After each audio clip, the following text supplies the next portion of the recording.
नारायण नारायण। आज का विषय है संतोष आंतरिक सुधार की निशानी है। क्या गृहस्थी और क्या परमार्थ, दोनों में कुछ संयम और बंधन का पालन करना ही पड़ता है। मन में सदा राम कर्ता भावना जागृत रखो। शोक, चिंता, भय, आशा, तृष्णा, ये सब राम को कर्ता मानने से जाते रहते हैं। तो जब तक अभी ये नहीं गए हैं तब तक रोग बना है, ऐसा समझो। इसलिए आज से, इसी क्षण से नाम में रहने का निश्चय करो और राम करता है यह भावना दृढ़ करो। जब हमें कोई अच्छा कहता है तो उतनी देर के लिए अच्छा लगता है, तो क्या उसे सच्चा संतोष कहा जा सकता है?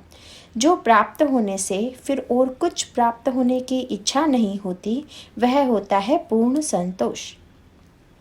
संतोष आंतरिक सुधार की निशानी ही है।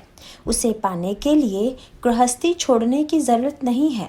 गृहस्थी छोड़कर कहीं भी कितना ही दूर चले जाओ, उसकी याद आती ही रहती है। मतलब वह वैसे सहज नहीं छोड़ी जा सकती।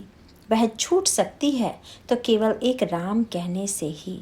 कोई भी मतलब, कोई भी कर्म करो, भगवान के नाम में करो, यानी भगवान का नाम स्मरण करते करते करो।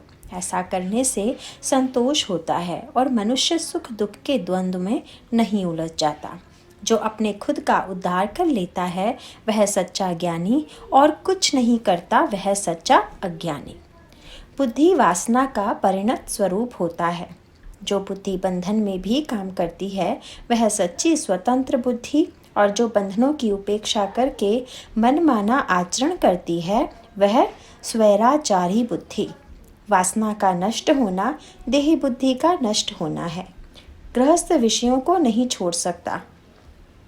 विषयों के प्रति उसका प्रेम उसके रक्त में इतना भिद गया होता है कि उसे निकालने के लिए सूक्ष्म अस्त्र चाहिए। नाम अतिशय सूक्ष्म अस्त्र है। नाम लेने से विषयों के प्रति हमारा प्रेम नष्ट होगा। सचमुच थोड़ा मन से निश्चय करो, परमात्मा बहुत दयालु है। वह निश्चय ही हमारे पीछे रहेंगे।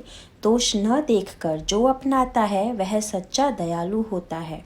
भगवान अत्यंत दयालु हैं।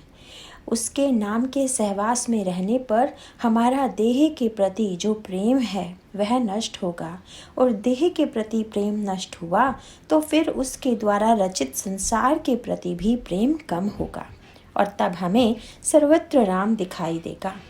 प्रत्येक जीव का आकर्षण चिरंतन संतोष की ओर होता है, और वह आकर्षण परमेश्वर प्राप्ति से ही पूरा हो सकता है।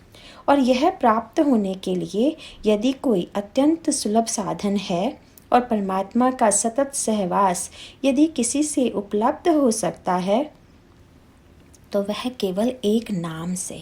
जो नाम को हृदय में अखंड धारण करे उसे सर्वत्र परमेश्वर ही दिखाई देगा।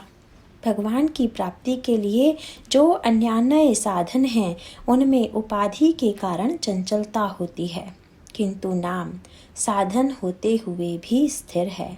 अतः भगवान का नाम तुम प्रेम से लो, श्रद्धा से लो, मन से लो। नारायण नारायण।